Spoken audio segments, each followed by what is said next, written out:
we found out what biblical myths are.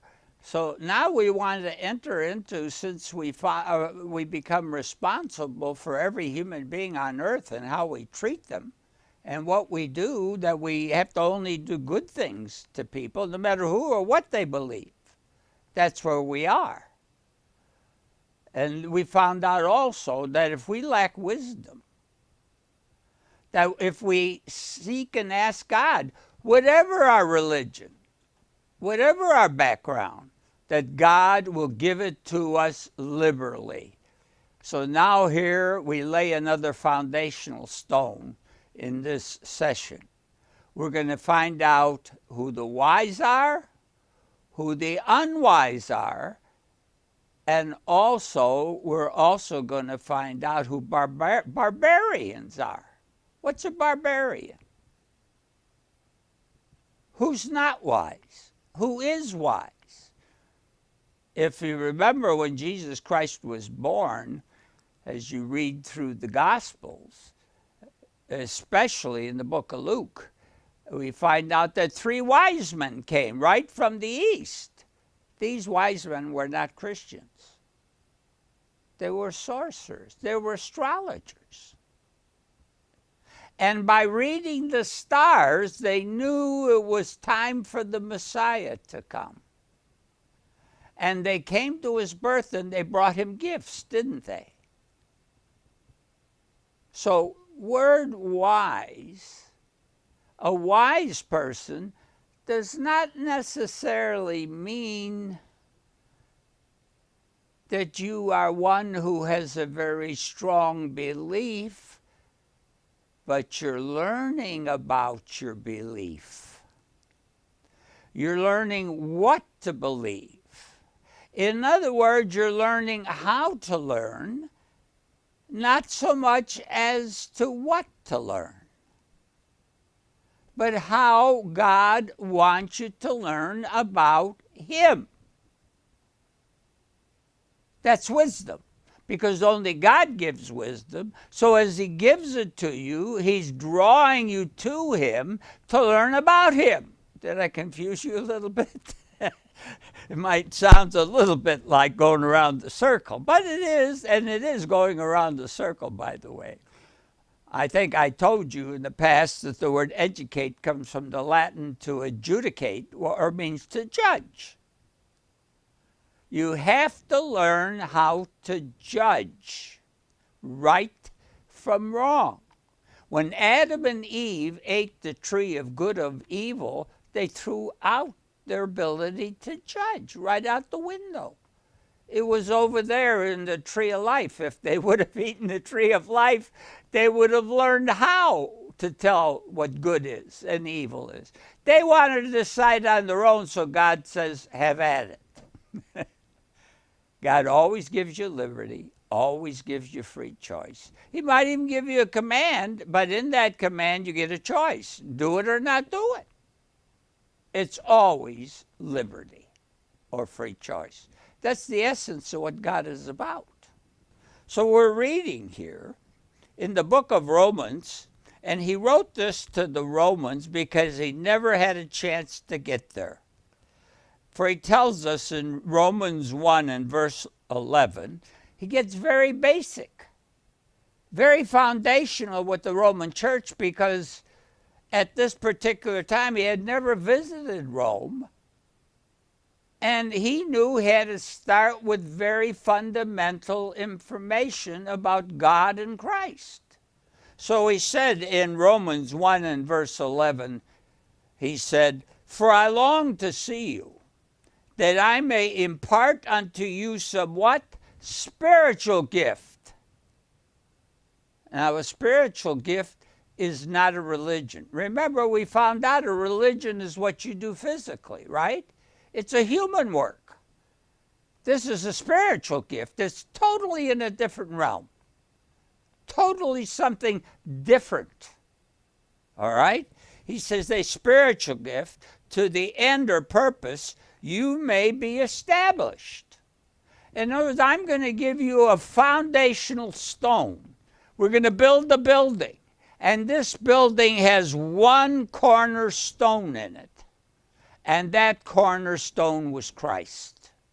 And he says, I'm going to firmly establish that in you, and here's how you get that stone. So he goes on and he continues and says, now I would not have you ignorant. Oh, here we go again with these politically right things to say. Political correctness. You know, the word ignorant, to call anybody ignorant today in the United States is not correct. It's a no-no. To say someone's foolish is a no-no. What am I going to do when the Bible's filled with the word ignorant and foolish? Do you want me to deny God? Well, here it tells us. Now, I would not have you ignorant. You know, the word ignorant really in the Greek here comes from the Latin, which means to not be interested, ignore. You see, if you don't know the definition of a word, you can get all hopped up and you think ignorant means you don't know anything. No, it means you don't care. When you say someone's ignorant, they're ignorant because they don't want to look into it. They don't want to find out about it. See, at first, you know, I'm going to give you something and hit you right between the eyes. The Constitution does not allow us to have a federal government. Period. The Constitution forbids a federal government. We the people, right? That's not a government, right? Have total liberty. No federal government. It should exist. That's why we call him a president. A president is not a governor. The only place we allow governors are in states in the United States, correct? You call him a governor, right? And you know what he's supposed to govern? He's supposed to govern over the mayors of cities to see that they keep the freedom of the people. In the city of Chicago, they have what they call the alderman system. Alder comes from the Latin, which means elder. So in every city, you have a mayor who rules through the elders in that area. You follow me? You see what it's telling you? So here we see very clearly, and he starts very, very simply. He says that oftentimes I purpose to come unto you, what was let hitherto different places, that I may have some fruit among you, also even as among other Gentiles. So this is written to the Gentiles. So what we're going to read now, this verse before we take a break. He states in verse 14, I'm a debtor, I'm obligated, because he was the apostle to the Gentiles, both to the Greeks and to the barbarians, both to the wise and to the unwise. On telling the Romans exactly, since he never visited them, about who the wise are, the unwise, and who barbarians are. Now, the wise, they thought and considered, and they were right, were the Greeks. And that's why the New Testament was written in Greek. It was written in Greek because they were the wise. Even when the Roman Empire defeated the Greeks and took over Greece, they knew the Greeks were wise, so they still kept the wisdom of the Greeks into their Roman society. In other words, the same gods that the Greeks worshiped, they also worshiped. They just changed their name. It's that simple. They spoke a different language. Rome spoke Latin. The Greeks spoke Greek. It was different. It was Orthodox. And that's why the Orthodox Church is different than the Catholic Church, because the Catholic Church Genesis came through the Rome from Constantine, with the Orthodox Church coming through the Greeks. and they both have two different Bibles. But since they were the wise in the time of Jesus, this was the accepted wise people were the Greeks. Now, it's an interesting thing when you study Greece. Greece is made up basically of three major sections. We're going to do a lot of discussing these wise Greeks. There's three kinds. In the south, what was known as the Peloponnese, the southern part where there were a lot of islands, there were the Spartans. In the middle was Athens, which became the capital city. And the Athenians were a liberty-free people. They had a republic, just like the United States or other nations that follow suit. Most good nations in the West tend to have the same thing. They have republics with rulers over them. And then in the north, which was the third section of Greece, was called Macedonia. The Macedonians were rulers. In fact, they believed in kingship. And from them, from Philip, King Philip, a Macedonian, he had Alexander as a son. And Alexander as a son had Socrates as his teacher from Athens.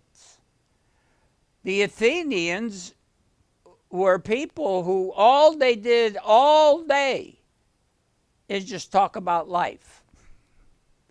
It's called philosophy. You know, when you get doctorates today, our doctorates are all PhDs, aren't they? Whether it be in science, art, music, engineering, your doctorate is a PhD, and PhD just means a study of life. But you zeroed in on one segment of it. You're studying life in reference to art, or to music, or to politics, or to what? War. All right? Military. So you see, this is why the Greeks were looked upon. And when Jesus was alive, Greek was the established wisdom or wise people of the day of Christ on earth as a human.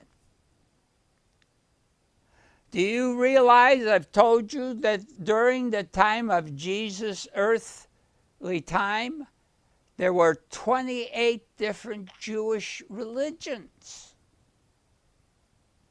There were the Sadducees, there were the Pharisees, there was the Hillel school, there was the Shimei school, there were the Essenes. You can go on and on. They had many different religions. Even today you have the Orthodox Jew and you have the Reformed Jew, right? It's a mess. The one word for it all worldwide is called Babylon. Confusion. And that's why we live in confusion. This is why world rule without God is impossible. Because sooner or later, somebody's not going to agree with you. Okay? So we see now that the Athenians were these free-minded thinking people, but the Spartans, they were terrorists. Do you know, when a Spartan boy was born, the first 20 years of his life he spent in the military. How would you like that? You got drafted into the military. They were the terrorists of the day. But you see, here's something else, people. There are terrorists in every nation. There are terrorists in every religion. Just before Jesus was born, there was a group of terrorists who were called the Maccabees. They were Jewish. These Maccabees, the name Maccabees, you know what it means in the Hebrew? In the Hebrew, it means a hammer. They whacked you with the hammer on the head. They were terrorists. And they ended up with swords So they called him a Sakari. A Sakari means a two-edged sword. Peter, when he was called by Christ to follow him, he was a Sakari. Do you know Judas was a Sakari? That's why he turned in Jesus, because he was a Sakari. He believed in military force to get things done. They were militarists. They were firm believers in fighting for what they wanted. And that's what the Spartans were. So the Spartans used to like the Maccabees because they said they were alike. They were related. They were both terrorists. And you know, the Maccabees came from a person called Mattathias. When he died, his son Judas took over. It's not the same Judas who betrayed Jesus. He was Judas, a Maccabean.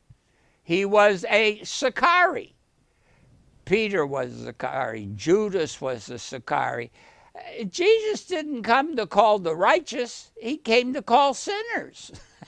And he sure picked quite a crew. He picked a tax collector called Levi.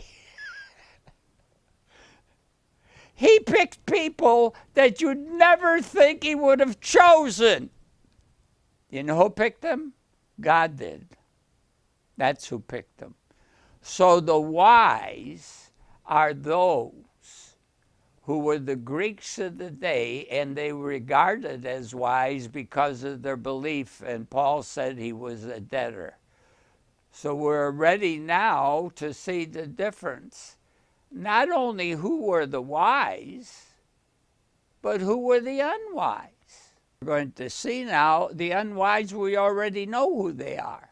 They weren't Greeks. Because the wise of the day were the Greeks. That's why Alexander the Great, when he defeated the known world, which went all the way from the Pillars of Hercules near Spain, the entire Mediterranean, all the way down to Ethiopia, and he went to Africa. And in Africa, being a Greek, in fact, in every place he went where he died, and out way in the far eastern reaches of India, when he died, he had one purpose and goal in mind: to spread Greek wisdom, to spend the wisdom of the Greeks, to teach them that wisdom. So who's the unwise? Everybody who doesn't follow the Greeks. The unwise were people who weren't educated. They were what? They were country people. They were the pagans. Everybody else was regarded as unwise. So you either went to a school with the Greeks, or you didn't know what you're talking about. You weren't wise. So when Alexander was in Egypt, he built a city port right into the Mediterranean, and he named that city Alexandria. And he fostered the genesis of the largest library in existence of that time. He accumulated knowledge and sent out those who could teach knowledge. He had the Jews, he had the Asians, he had the pagans, he had every kind and type of culture, people, and race come to Alexander and write their books. And that's where the Catholic Septuagint came from. That's why the book we read, even though I'm using the King James, the first word is Genesis. That's a Greek word. It's not the correct meaning of Genesis. The correct meaning of Genesis is in verse 1. In the beginning. The word beginning there is Bereshith, not Genesis. Bereshith means the everlasting covenant, the agreement that God made with all humanity right from the inception of creation. This is what he promised to do. He promised to make you like him. God was reproducing himself in his image. So Genesis is a Greek name, and it means gene. We get our word genes from there, because genes is the start of a creation. So therefore we have the word Genesis, a Septuagint Greek term. And that's exactly why the Catholics use that Bible, the Septuagint version, because they took what was given to them from the Jews that supposedly came to northern Africa to write a Bible book of their testament, the Old Testament. And it was called Genesis, or the beginning of genes, or how everything started. Which again, I told you, is different than what the Hebrew says for beginning. You see, if you don't understand what words mean, you're going to get way off in your knowledge. You're going to be so misled. I'm telling you, I keep saying this over and over. It's all about language. The question is, do you understand it? I remember at one time when the word cool, before the flapper era, you know what cool meant? Cool meant colder. Cool meant to cool off, not be so hot. But during the flapper era, the meaning of the word cool changed. Do you know what it meant? Cool said have fun, a good time. That was the flapper era, the time in the 30s when everything was for fun, and then you were cool. Today, to be cool means go against the government. That's cool. Or we use the word hot. She's hot. At one time, we used to tell the temperature. Oh, it does. It tells you the temperature of the guy who's looking at the woman he wants. That's what it means today. She's hot. So if you ladies, if you're called hot, it means you're turning them on sexually. That's what it means today. But my point is, you see how languages change meanings? See how confusing it gets when you're thinking about understanding something? You have to go to the root.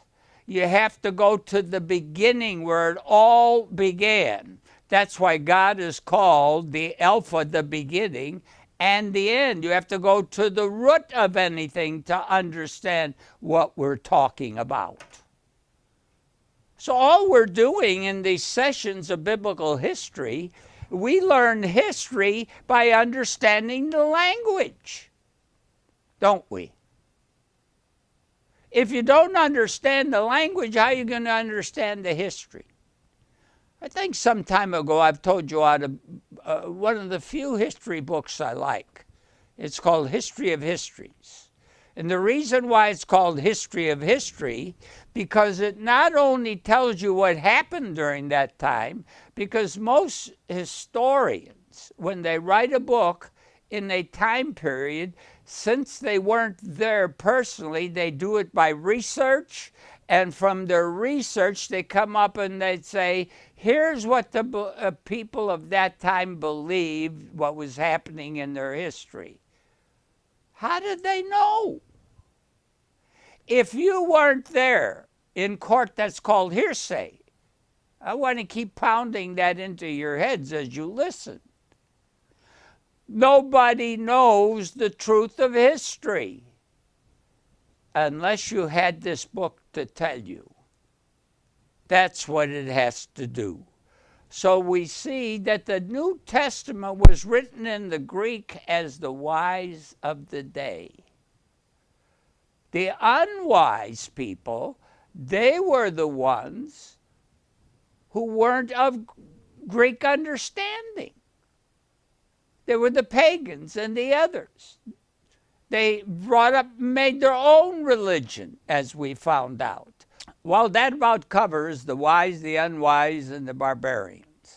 We know who they were now, so we're ready to move on to a totally different subject next time. So this is Art Mokarow signing off, and thank you all for being with us. To receive a free book, please go to our website, www.godspuzzlesolved.com. You can also email us at art@mokarow.com or write to us at Books, P.O. Box 1197, Montgomery, Texas 77356. Please remember, we do not accept donations.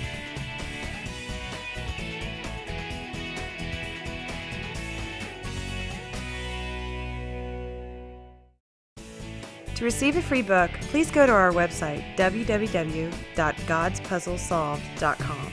You can also email us at art@mokarow.com or write to us at Books,